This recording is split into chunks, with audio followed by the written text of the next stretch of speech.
The topics and opinions expressed on the following show are solely those of the hosts and their guests and not those of W4WN Radio, its employees, or affiliates. We make no recommendations or endorsements for radio show programs, services, or products mentioned on air or on our web. No liability, explicit or implied, shall be extended to W4WN Radio, its employees, or affiliates. Any questions or comments should be directed to those show hosts. Thank you for choosing W4WN Radio. Let's listen as Lorraine Lapointe, coach, therapist, educator, speaker, and founder of Head Heart Synergy, brings together another enlightened guest to inspire and motivate us to move forward, achieve our dreams and desires, so that we experience midlife awakening. And I'm your host, Lorraine Lapointe. Today we'll enjoy another candid conversation that reveals how to bring back a sense of balance and how to find forward focus.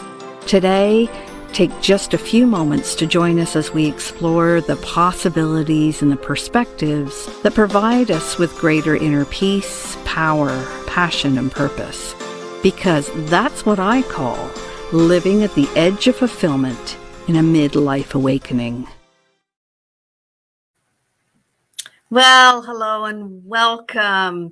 On today's show, we're going to welcome a guest who often talks about discovering the keys to happiness. And I believe we all want those, right? And she's the author of at least 8 books. So she has lots and lots to share with us about balanced living and deepening relationships, and mindfully moving forward towards that life we love. So you'll want to be listening carefully today and throughout the show. And good morning, Angeline. So good to see you. And for those who I haven't met before, I am Lorraine Lapointe, and you can think of me as your guide helping people like us, especially those who are experiencing midlife awakening because they want to live a more fulfilled second half of life. Now, Brené Brown, one of my favorite authors, says, time is growing short. There are unexpected adventures ahead for you, and you can't live the rest of your life worried about what other people think. You know, the time has come to let go of who you think you're supposed to be and instead embrace who you really are. And in this show, we explore with our guests doing just that. So research shows that our perspective changes with different ages. Good morning, John. Nice to see you again. You know, we get stronger as we get older. We have opportunities to make the world a much better place. And all this becomes possible once we develop our personal mental fitness. And so I love to help my clients develop their own mental fitness practices using, especially using a gamified and interactive app that I've recently discovered. I've been using it for about 10 weeks and it's absolutely amazing. And so it puts you or helps you to create that sense of calm confidence, you know, that feeling of being in control of your world, even when things are chaotic. And it unlocks that potential for a more satisfying and more fulfilled life. But I mean, enough about that for now. If you want more information on that, you can always contact me after the show. And of course, you know, the other thing that we do is we reach out through this radio and talk for TV program so we can create an inspiring, safe, sacred place to explore the different ways that we want to live. We want to live with greater peace, power, passion, and purpose. And so this show helps us see exactly how we do that. Good morning, Anita. Lovely to see you too. So today, whether you're here live, and I can see that we do have a whole bunch of people here live, so good morning, or if you've come across this show later on, we invite you to engage with us. just as Anita and John and Angeline have done by, we broadcast all over the place each week through the magic of technology. And so we encourage you to note anything that you find interesting in the conversation and just make a comment, because that's how we know that you're there. And if you have a question or you have an idea that you want to share with us, that helps to shape our show and it makes it most useful to you. Good morning, Sherry. Good to see you. So it's wonderful when people reach out and I can see that you're there, because otherwise I have no idea. It's like that. It's like being a wallflower or wallpaper. Unless you comment or you give us some sign that you're there, then we don't know that you are. So if you have a question or you'd like to clarify something, use a hashtag and the word question so that our wonderful producer, Rachel, who's in the background making everything run so smoothly for our show, and she can pop those questions up on the screen for us so that we can see them and we can interact with you. So, and as I've said in other shows, when we hit 100 comments, I'm going to give away a free coaching session. And and that's, as I said before, it's worth $1 bajillion. So, keep those comments coming and we will choose somebody at random to win that coaching session with me. And, you are listening to The Edge of Fulfillment on W4WN radio and Talk4 TV. And I encourage you to reach out to family and friends as well and have them join us, because today's guest is talking about something that's near and dear to all of our hearts. She's talking about relationships and how we can create more loving relationships in our lives. So we'll just keep adding your chats and your comments and your ideas in. And Rachel, and actually you could start by saying thanks to Rachel for all the work that she's done that we don't know that she's doing in the background. She's working really hard. So just go ahead and pop a thank you in the chat, wherever the chat is where you're listening. Seems that it's always somewhere different in different places. So, and I'm always grateful for Rachel's support. And so go ahead and make her day by giving her a little thanks and recognition. And keep in mind that this show is about improving your life, and strategies that you'll hear can help you gain so much more satisfaction and fulfillment in the second half of our life. And that's similar to the work done by today's guest. And she's a leader in helping others to create that healthy, happy relationship. And she makes it sound so easy. Isn't that awesome? So, and she says it's so easy once you know. Because nobody ever taught us this kind of stuff in school. I was a teacher and a principal for years, and it was never part of the curriculum.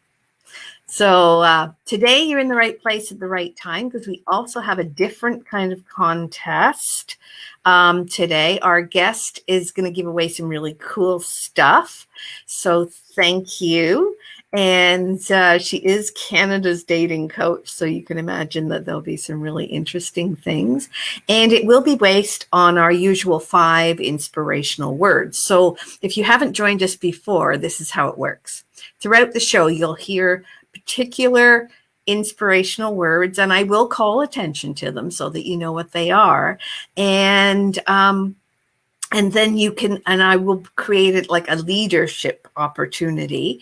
And then you just jot those words down. Don't put them in the chat right away. At the end of the show, we'll ask you to put all 5 words in, and then you'll qualify to win the contest. So we'll pick somebody at random from all those entries that qualify. So thanks, Sherry. Yes. So the first word you've already heard, actually, I've said it a couple of times and you might not have noticed, but the first word is to leader. And self-leadership is so important. So just jot down the first word as leader, and keep that on the side there. Keep it handy. So This is why it's so good to have you here on the Edge of Fulfillment every Friday at 10 a.m. Eastern Time on the W4WN.com and at Talk4TV, because we're building a fun, interactive, and engaged community of people who are like-minded, and actually we hang out in the Facebook group called Mindfully Moving Forward. So if you haven't joined us yet, be sure not to miss that. All right. And I want to thank you as well, our listeners and our watchers, for being here with us live and at some time in the future, because this show is for you. It helps you remember the lightness and the joy that existed before all the heavier, uncomfortable stuff took over in our life. Excuse me, I seem to be having tickles in my throat for a little bit of a cough. So at this point, though, good morning, everyone. Yes, good morning, Angeline. Thank you for saying hello to everybody. Oh, dear.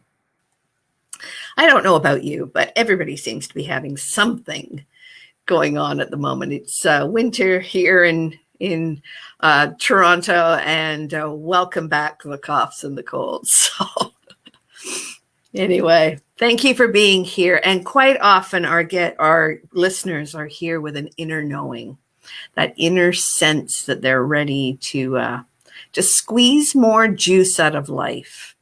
You know, as Brené said, nobody wants to get to the end of their life and realize that they didn't live the life that was theirs. You know, and our guest today, you'll be able to listen for lots of inspirational ideas and thoughts and feelings that she can inspire you to share your gifts and learn how to fall in love with yourself. And actually, that's our second word. So go ahead and jot that down. Our second word today is love. So our first one was leader, and our second one was love. And by the way, not to worry if you haven't felt inspired or in love in a while, because often it happens when you least expect it. And when it happens, it brings with it that new sense of possibility, that new sense of perspective. And you just need to be open to it and willing to go beyond the edge of fulfillment. And so I'm excited to bring our guest on in just a moment. But first, we're going to go to a quick commercial break so that then we can jump right in. So this is The Edge of Fulfillment on W4WN and Talk4TV, and we'll be right back.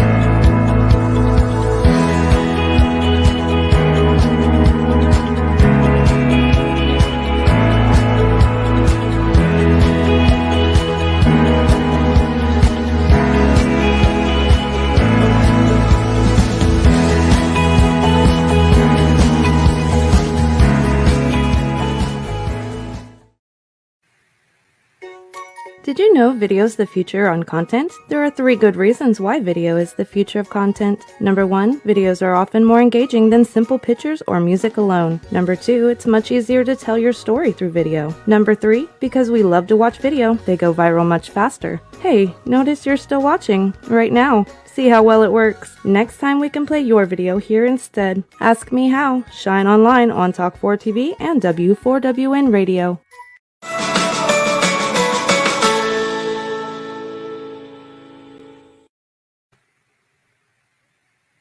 Well, awesome. Welcome back. Let me just do a quick recap in case you're tuning in right now.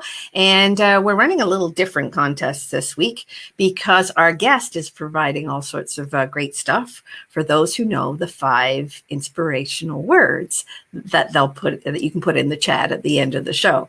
And we've already heard 2 of the 5 words. And so for those who are just tuning in, I'm going to give those to you again so that you don't feel left out.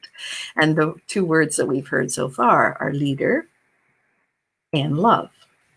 And they are particularly important words in what our guest does. So listen for the 3 other words, inspirational words, and the Edge of Fulfillment here on W4WN, and that's the Women for Women Network and Talk for TV. And I'm going to now welcome today's guest. She's an award-winning author. I said 8 books, but I think it might be 9. And counting, I understand. And she has super memorable titles for her books, like, because she's the tell it like it is kind of gal. And titles like The Comeback Queen or No More A-Holes. She actually says the word. And Fake Love Need Not Apply. She wants you to learn just how easy love can be. And she admits to being a little bit scientific and a little bit nerdy at times, but she speaks to your soul because she really has been through it. And, this perfect storm of nerdy science and human experience culminates into a guide for awesomeness. She is known as Canada's dating coach, and she's well-versed in helping you attract and keep the man in your life or woman. And so welcome to the Edge of Fulfillment, Chantel Heide. Hello, good morning, everybody. Yeah, great to have you here, Chantel.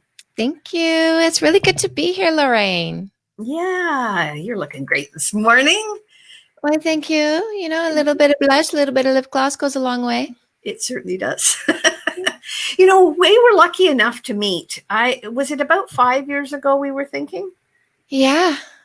Yeah, at that women's retreat. And then as I recall, we were both in very different places in our lives at that point. So yeah. I hadn't started my business yet. You were still a principal. I know. Doesn't that seem like forever ago though? Yeah. So tell us a little bit about what's been going on for you since then. Excited development, very exciting developments. So, you mentioned my book titles. Can I actually say them? Cause by all means. I didn't want to reveal them. I wanted to leave that for you. You mentioned No More Assholes, and that was the first book that I wrote, and that was my bestseller. And I have 8 books. Number 9 is coming out in 2021. Number 9 is going to be about the mother-daughter relationship because, how we were raised really does tend to have an effect on our relationship choices later on in life. And so I will be touching on that in 2021. But, the book that helped people get into relationships was the first one that I wrote. And it was by far my bestseller. But recently, my book for couples is called Fix That Shit. And that one has just blown up. I did a little search on Amazon.ca. It's number 4 in marriage. And Amazon.com, it's number 11. So I'm really excited at how many people are deciding to learn how to relationship well. Yeah, because as I was saying, that's not something that we were ever really taught in school. I think we aren't taught that because for the most part, we learn about relationships from our parents, and they weren't taught that either. So, it's a sense of this void about how to have these really strong relationships. So I'm really eager for you to share with our guests some of your wisdom about how to improve their relationships and bring love into their life. Yeah. And I call it the blind leading the blind because, we have 2 people coming together who didn't have role models, and we are monkeys designed to imitate.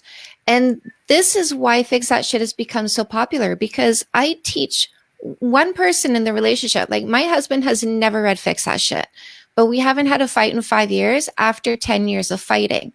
And I do couples therapy all the time, but I just need one person. because all it takes is one person in the household to be the emotional leader, to show their partner how we are going to do this now, because you can't demand, you need to show. And once one person starts using the right tools, and I mean once one person, what people say, and I say this all the time, easy is my motto. I make it easy. That's my motto. That's what I say over and over again. And the people are saying, yeah, you do. I'll go on live chat and there'll be, new people coming in, and I'll say, I'll do a shout out to my readers. I go, hey, all my Fix That Shit readers, is it easy or is it hard? And the comments flood. It's so easy. It's so easy. It's so easy. Because once you start implementing it and you are in a relationship with a generous long-term thinker who loves you, they will begin to change as a result of your changed behavior. That's absolutely amazing, because for many people look at relationships as very chaotic, very complex.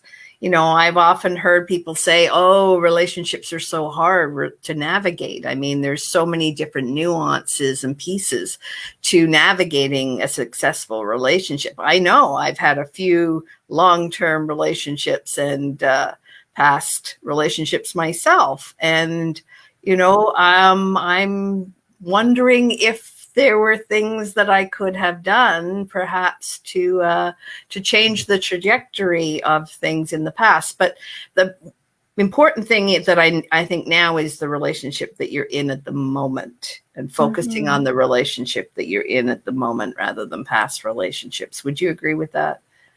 I would. And, like this sense that things are difficult, that is on disinformation, because there is a lack of education. And the disinformation takes place when we look at common media and we see fighting is normal. Everybody fights. And in fact, what I teach is not fighting is better than fighting, because with fighting comes a retraction of emotions. You know the cycle. When we have a fight, we pull our feelings in and then we make up and they come back out. But then the next fight happens and we pull our feelings in. And so because there's just a back and forth, there's no growth. But when you stop fighting, the feelings come out, and then you wait for the next fight and it doesn't happen. So now the feelings grow a little bit more because you feel safe. And then you wait for the next fight and it doesn't happen. So your feelings grow a little bit more because you feel safe. And this is what we need to offer each other in a relationship, is emotional security. Well, and I would absolutely echo that, because it's that sense of lack of security that is what I'm hearing you say is the cause that we do contract our emotions, that we don't put ourselves truly all in. It's kind of like playing poker, where you go all in or not. In a relationship, if you're not all in, then your partner knows that, Well, a fight creates fear. And fear is the opposite of bold, right? And so with fear comes that self-protection. And, when there's no more fear, because there's no more fighting, then we're no longer self-protective. And that leads on to, part of the keys to this is we tend to say, I'm going to make this effort if I see you make this effort. And that's not how it happens. That's not how you create emotional security. Emotional security is, I'm going to make this effort and release the outcome. And if you respond positively to this effort, fantastic. But if you don't, in the face of my continued effort, and listen, it's all about the right way, because you can make a ton of effort doing the wrong thing, and of course, you won't have the positive outcome that you want. It's about the effective effort. It's about the efficient effort. And so when you do this the right way, because, I was a dog trainer before I was a people trainer, and you can definitely train a dog a bad way, but you can definitely train it a good way. And it's the same thing with people. And in fact, it was dog training that brought me to sociology, that brought me to human psychology, because I studied wolf psychology, and I went, wow, look at all these parallels. But it has everything to do with what you were doing and how you were doing it. And when you learn the right way, you go, oh my God, this was so much easier than I thought it would be. Yeah. Awesome. And so can you back up a little bit and tell us a little bit about your story? Because you have an absolutely fascinating story that I think our guests would love to hear. So if you would offer that to them, that would be awesome. Well, we met at a retreat hosted by Grace Sirocco. And the way that we found her was because we did a couples retreat, and we did the couples retreat because our relationship was on the rocks. And in fact, my husband and I broke up several times, and our wedding was a leap of faith. The day that I got married, the words that I kept saying over and over again is, I'm freaking out. And in fact, I called him and I said, are you sure you want to do this? So we had a tumultuous relationship for 10 years.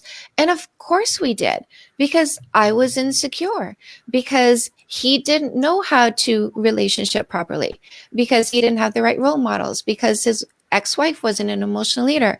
And so here we were, the blind leading the blind, me vomiting insecurity into a relationship, him not knowing how to handle that. And so us fighting for 10 years. And when I say fighting for 10 years, I mean, even when the lips weren't moving, the fight was still going on. So it wasn't until I started meditating, and nobody taught me that, by the way. We did the group therapy for couples. We did couples therapy with a therapist.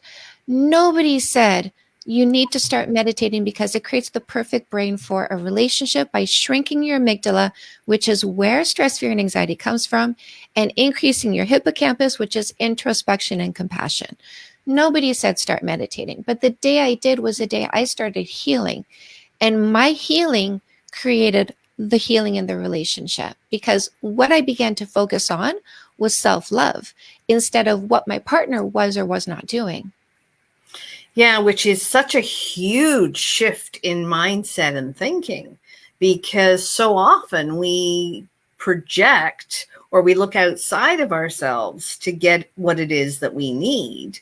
And when someone is not providing it for us, we get annoyed and we get frustrated. And rather than looking, as you said, introspectively, which is what meditation does for you. And that's a form of mental fitness as well. What I call mental fitness is being able to look inside and know what it is that you need, and to be able to communicate that clearly to someone else. Yeah. And we've been taught to look outside of ourselves for the solution, because that's what we see on the media. If you're not happy, if you're not comfortable, go buy something. It's gonna fix you. And so we take our emotional discomfort, which often happens as a result of an overactive amygdala, so a fight or flight system that's just sending distress signals unprovoked, in combination with insecurity that's developed from, a childhood that didn't quite happen the way it should have. And we go, I don't feel good. You need to fix this. So how are you going to?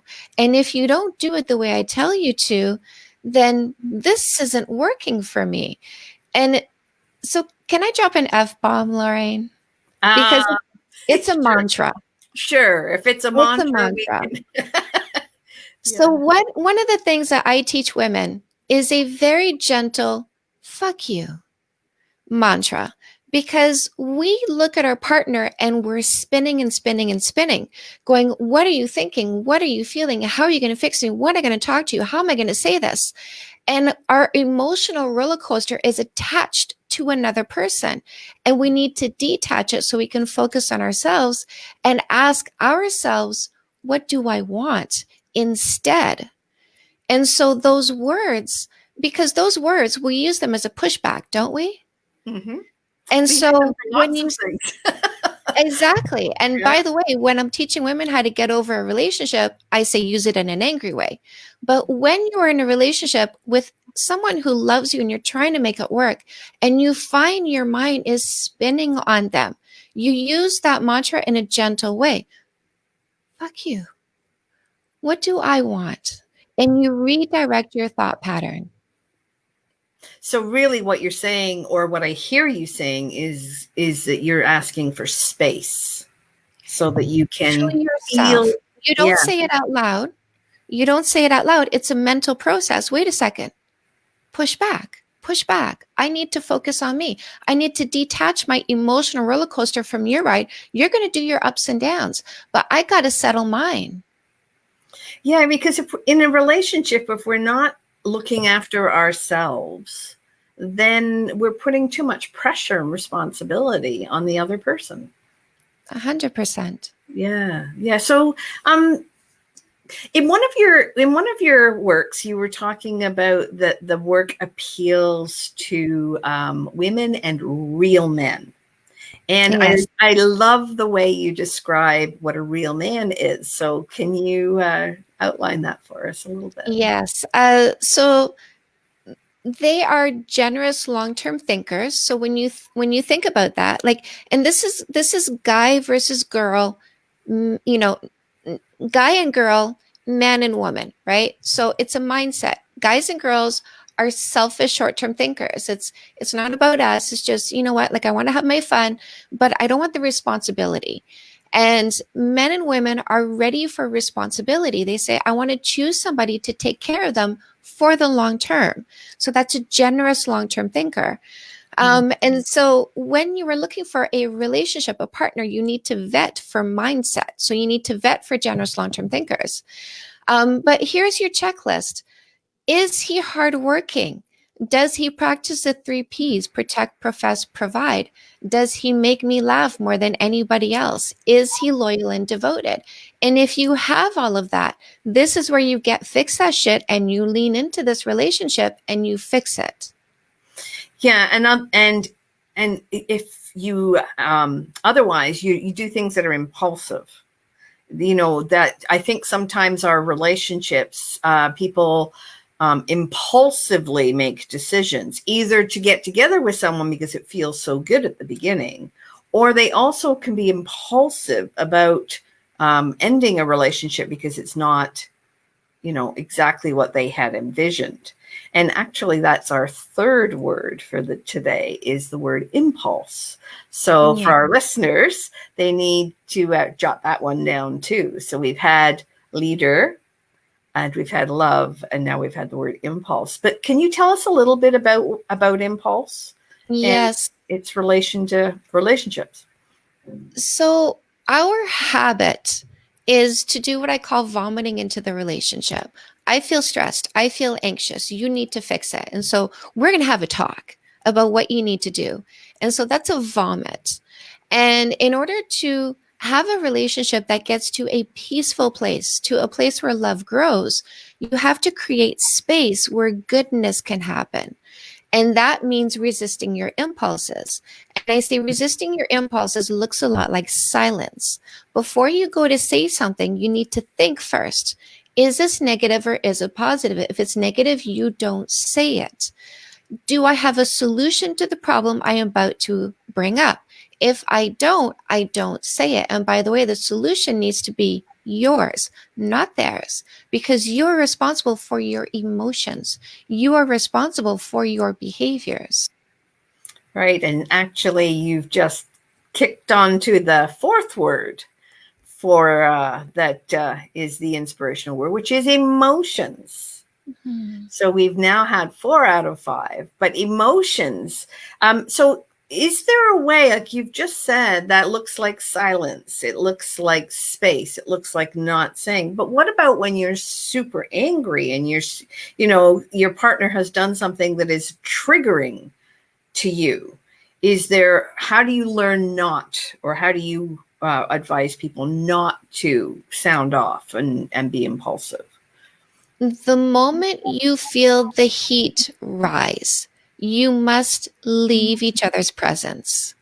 Nothing productive will happen in the heat of the moment. Mm-hmm. You need to go and you need to think. And so the moment there's something that I call the whoosh. And, it could be that what you're feeling is ego rather than anger, right? Because ego doesn't like to be disputed. Ego has a a mental image of yourself, and anything that collides with that, it says, I vehemently disagree. And so when you feel the whoosh, which is the rapid rise of heat in your body, and the impulse to disagree with what was just said, close your mouth and ask yourself this question: is there truth in what I just heard? Because the way to combat ego is to become aware of the whoosh, ask yourself if there's truth, and then set yourself on a course to make that truth not true.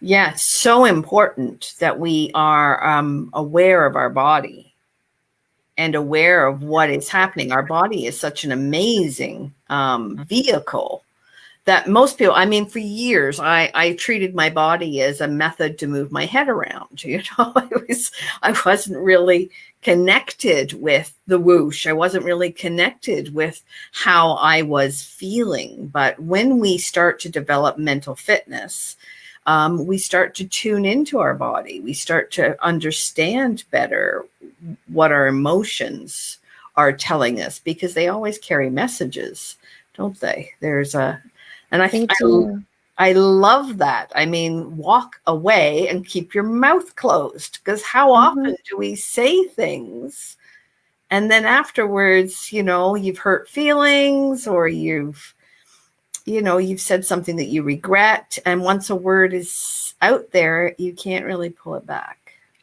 Well, here's the thing. This is where the 3-part apology comes in really handy.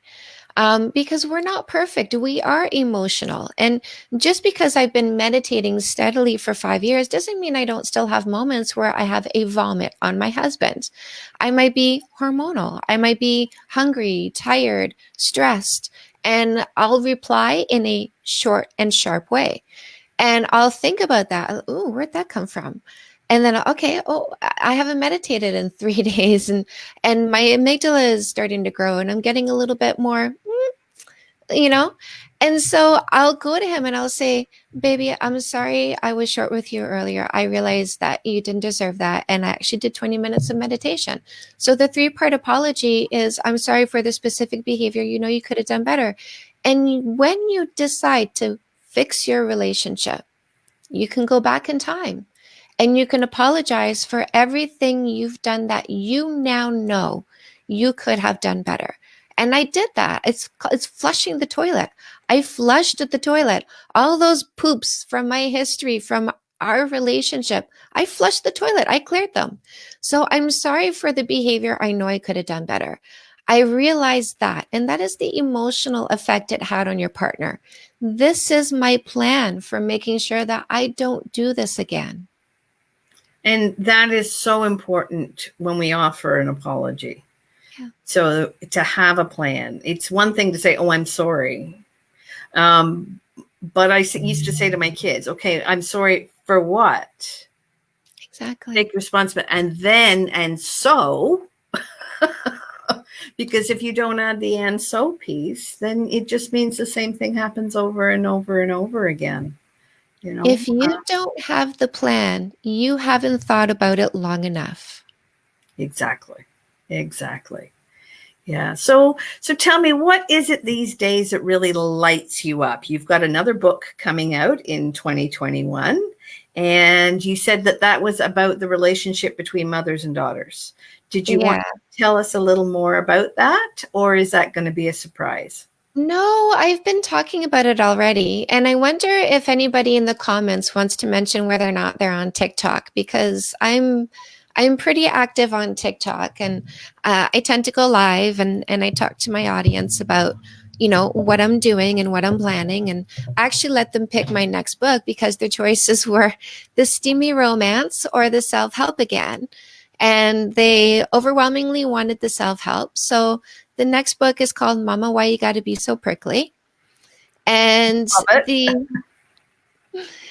so my mother was born a cactus. She didn't ask to be born a cactus. She didn't want to be born a cactus, but she was, because of how she was raised, because of the violence and abuse that she endured as a child. And that affects you and it changes you. And my mom in turn was abusive. And so many of us have suffered this same thing, and it affected who we chose for a relationship, who we stayed with for way too long. And when I would go to hold my mom, it hurt. Whenever I try to hold her close, it hurts. And so that's the sadness of this mother-daughter dynamic, is we are born with fundamental knowledge. We understand how things should be. And when they are not that way, it creates an incredible sense of loss. Yeah, I think that just as all children do, that we're born with a craving to make a connection with our parent. It's a natural urge, a natural desire. They are sustainers of our life. And when we have challenges to make those connections, I think that it is so painful. I saw it so often in the children that were in my care at school. You know, little ones. A good example, if I can share a story with you. You know, you watch the little ones come out of kindergarten, and they're running to their moms with these beautiful drawings that they've created in the day, and mom's got her head in her phone, and mom, look what I'm doing, It's like, yeah, put it in the cart, let's go. And there's no connection. I saw that happen a number of times, and it's just heartbreaking. Yeah. You know, and I love what you said about prickly, you know. Yeah, go ahead. This is why we need meditation. This is why we need meditation in schools, because the introspection and the compassion means you begin to love yourself. So you may not be getting it where you should, but at least you can give it to yourself. Yeah. And I think it's important for daughters to realize that they can. You know, I know that there were betrayals in my situation with my mother, and it's very difficult to navigate when you have a betrayal from such a fundamental relationship in your life, and it causes such deep-seated issues, and which of course require healing. I mean, that's basically what we're here to do, is to learn, to grow, to heal. Now, you have a 7-step formula, I believe, for helping to make love happen. And I'm wondering if you might share that with us. So it started with, with No More Assholes, and I mean, truly, it started with my first seminar, which actually became my first book. And the universe feeds you information when you really tap into it. And meditation definitely fine-tunes your antenna. And it just, I mean, I don't know if I wrote these books. I really think the universe did. And I just took, I used my experience to combine with the lessons that it gave me. But what I realized is that there's an ascension to love, and it starts with grounding, and grounding is meditation. And then the next step that comes with meditation, and that's clarity. So you build on clarity, and from there you take this newfound information. And the third step is overcoming fear, because you do need to step outside your box, outside of the unfamiliar, in order to achieve something new. I say, in order to have a different outcome, you have to use different behaviors. So it takes courage to start using different behaviors. From there, you go to connection, because now you've opened up your world and there's new things that are coming and you are connecting with them.